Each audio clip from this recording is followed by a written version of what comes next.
Welcome back to the channel, guys. Welcome back to GroupChat Waffle. And I hope you all had a good break. You know, it's not just the players who are coming back, stepping on the scales with fear in their eyes after all the food that we've been eating over the last period of time. You know, there's no work, no exercise maybe as well. So yeah, hopefully you haven't put on too much weight over the break, but I hope you all had a good time. So much has happened. So much has happened. I want to talk about the season so far. I want to talk about the upcoming game against Liverpool. As you know, I'm an Arsenal fan, so I can't lie. I can't lie. We're in a good position. We're in a good position now. 6 points clear. Who knew it was going to happen like that? The last couple of weeks, things have gone in our favor. We've been able to capitalize on drop points from the closest rival, Manchester City. But we're not getting ahead of ourselves. You know, any Arsenal fan that's talking about, yeah, we're going to win the league and all that sort of stuff is giddy. And, you know, I admire his optimism. I admire his confidence. But until we have a track record of winning majors, I'm keeping my feet on the ground. You know, I'm not sticking my neck out to say, yeah, we're definitely going to win the league, because we are facing formidable challenges. Manchester City, yes, they've dropped points. Yes, they don't look like they're the City of old. But we know Pep is an elite manager. We know he's got the best striker in the league, the best striker possibly in Europe, in his team. And he is capable of stringing together a bunch of runs, 6, 7, 8, 9 runs together of winning games. And therefore, just like that, they can be right back on us. It wasn't so long ago we had a 7-point lead against them, and then they had brought it down to 2 points. So, like I said, I'm not getting ahead of myself. I know who we're dealing with. Liverpool fans will also have the PTSD of being chased down by Pep over seasons gone and missing out on winning the league. So until we've got it in the bag, yeah, I'm going to continue to look at us as underdogs. But we're in a good position. I'll take 6 points ahead at this stage in the season rather than being the chasers. I'm happy that the gap has stretched out to 6 points. 2 points was a little bit too close for comfort. 6 points, there's a little bit of breathing room. I just wish, I was saying to the guys, I wish we could stretch out a lead where, you know, Arsenal fans can be comfortable.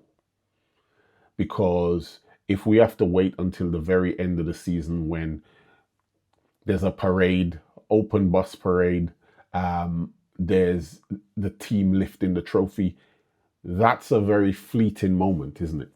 It's going to be there and gone in no time. And if that's the only period of time where you can really enjoy it, it's a shame, because I want to enjoy the lead up. I want to enjoy the lead up, but we can't enjoy the lead up because we know the people that are chasing us down. So yeah, I hope we can get to a stage where it's quite clear. I don't think we are the old team who lost quite a substantial lead from very early on in the season. Maybe it was a couple of seasons ago. We were clear ahead and we were just fodder for banter that year, where rivals were telling us we bottled the league from being the longest standing team leading the league to then not winning it. So I don't think we're that team. Yesterday's Arsenal is not today's Arsenal. So I think we have, you know, the stability, the strength, the chemistry within the team, the players, the eliteness of the players as well. I think we have what it takes to potentially get it over the line this season. But I don't take Pep and Manchester City for granted. Talking about not taking teams for granted, Liverpool. We face Liverpool Thursday night, 8 o'clock. I'll be at the game, so I'll be able to oversee, hopefully, a revenge win from us. And I really hope Arteta is, you know, going to consider where we are, the performances that we've been putting in. You know, the fact that we're at home and the fact that we're playing a Liverpool side that is way off the pace. I'm not saying he should be naive, but I'm saying that he shouldn't be fearful or pragmatic in his approach to this game. I think Liverpool, they've got serious problems at the moment. We heard the news today that Manchester United have sacked Ruben Amorim, and Manchester fans will, I guess, majority of them will be happy about that, because I'm sure they've not been happy with the brand of football that he's been playing, with the decisions he's been making about the formation and tactics. And they've been calling out for him to adapt, change his style, so that he's able to win games, which, they go into them looking at the players that they have and expecting them to beat certain teams, expecting them to beat Wolves, not to draw with Wolves. So I think Slot, questions are being asked about Arne Slot now. And there's a growing murmur of dissent from Liverpool fans now about, the results they're getting, the type of football that's being played, the lack of performances, especially off the back of such a huge investment from their board in the summer. Imagine spending $500 million, breaking the transfer record twice, I think, this summer gone, and still we're going into January, and they could do with reinforcements. That's crazy. So you'd think that, eyes are being looked at now on the manager. Eyes are being turned to the manager now, like looking at him and thinking, are you the man for the job? We've placed all these transfers, all these players, some of the best in Europe, in your hands. Are you the person that's going to be able to take us over the line? So I think Arne Slot is not sitting comfortably in his chair at the moment. But unless another blindsiding sacking, I expect him to be the manager of Liverpool when we face them on Thursday. But they're not the same Liverpool. They're not the Jurgen Klopp Liverpool, and they're not the Liverpool of last season. Even though, again, I still think Arne Slot just cruised that title win last season with Jurgen Klopp's team. So Mikel Arteta should be smelling blood right now. He should be looking to take complete advantage of their disarray at the moment. Their disarray in defence. Hugo Ekitike missed the last game and is a possible doubt for the game against us. So even their striker options are up in the air. It might be someone filling in like Cody Gakpo. We need to capitalize on their disarray, because when we have injuries, rival fans ain't trying to hear it. We've had injuries with key people like Gabriel, Saliba, Bukayo Saka, and yeah, they have derailed our title hopes in seasons gone by. At the moment now, we have the squad depth, which is allowing us to kind of ride over these injury challenges that we've again had this season. But we're not the only team. And right about now, Liverpool are in a vulnerable position. So talk about the handbrake, Mikel Arteta putting the handbrake on, because, he's showing too much respect to certain teams. I feel like we did that in the reverse fixture at Anfield. It took them a worldy free kick to win that game, but we didn't capitalize on our strengths in that game. We were very defensive, sitting back, and we leave ourselves susceptible to those type of things happening. This time, we're at home. This time, we have enough data, we have enough evidence to see that Liverpool are not up to it. And we are in a strong vein of form right now where we're blowing teams away sometimes. I know the Bournemouth game was close on the scoreline, but we gifted them a goal.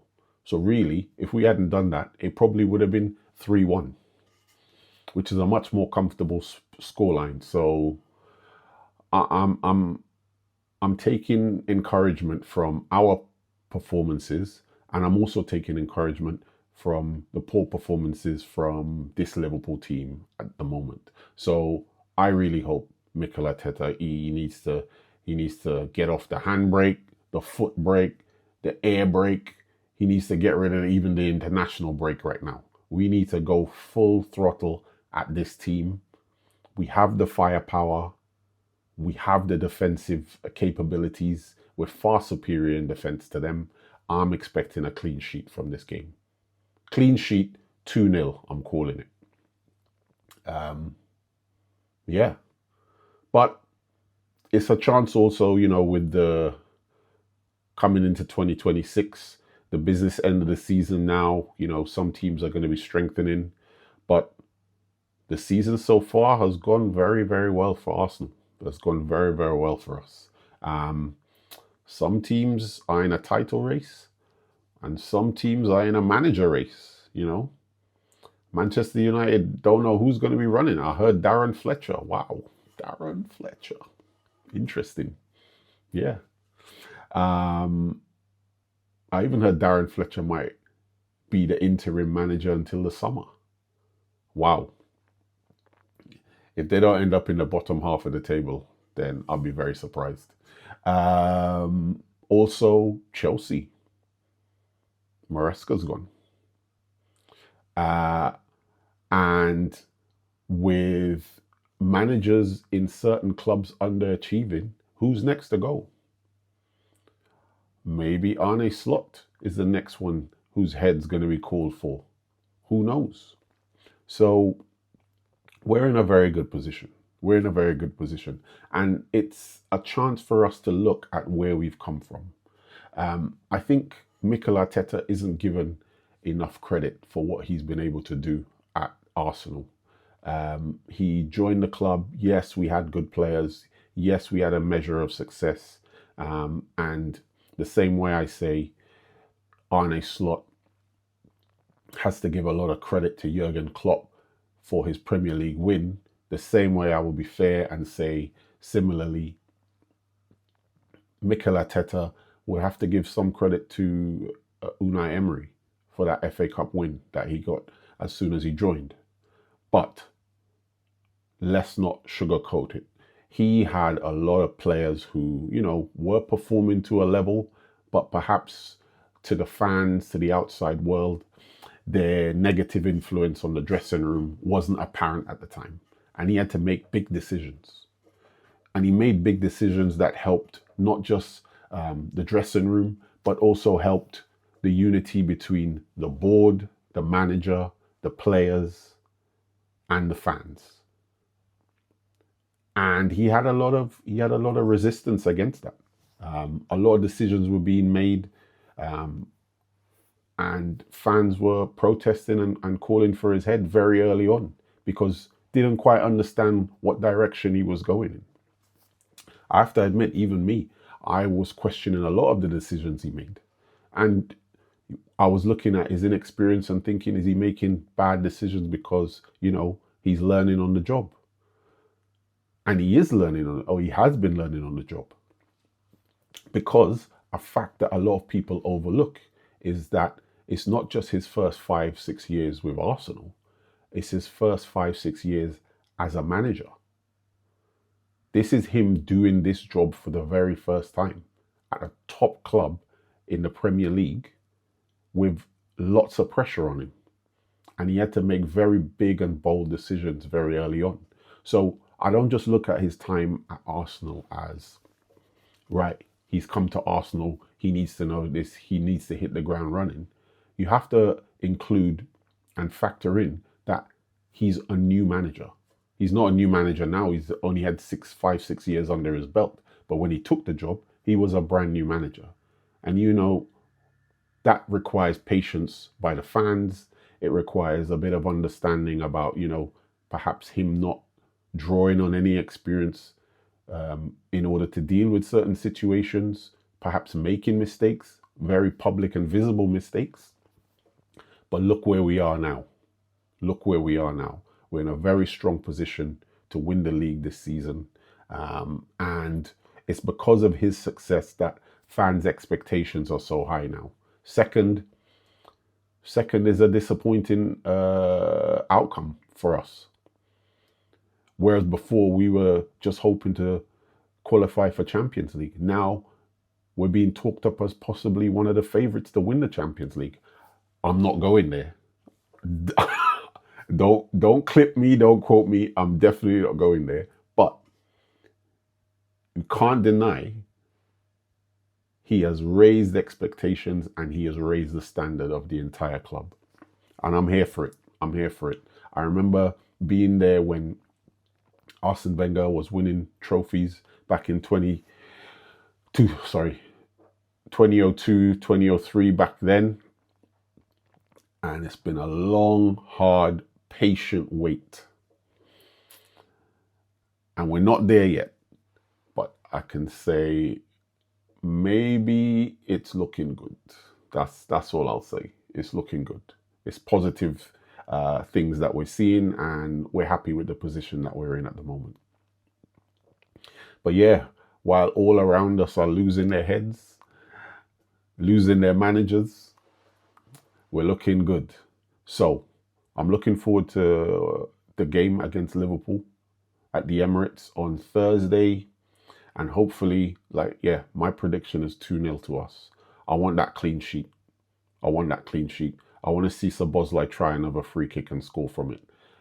I want that clean sheet. So, yeah, looking forward to a very good game. And hopefully at the end of it, we'll have another 3 points in the bag. Who knows what Manchester City are going to do? I don't know who their next opponent is. But hopefully they can drop some more points. No goodbye present for Pep, because I believe it's probably his last season managing Manchester City. So we don't want to give him any goodbye presents. We want him to go away with memories of when he won it the last time and he won the Champions League the last time. Not this time though. Guys, please like and subscribe the video, and I'll catch you again for the next one. Peace.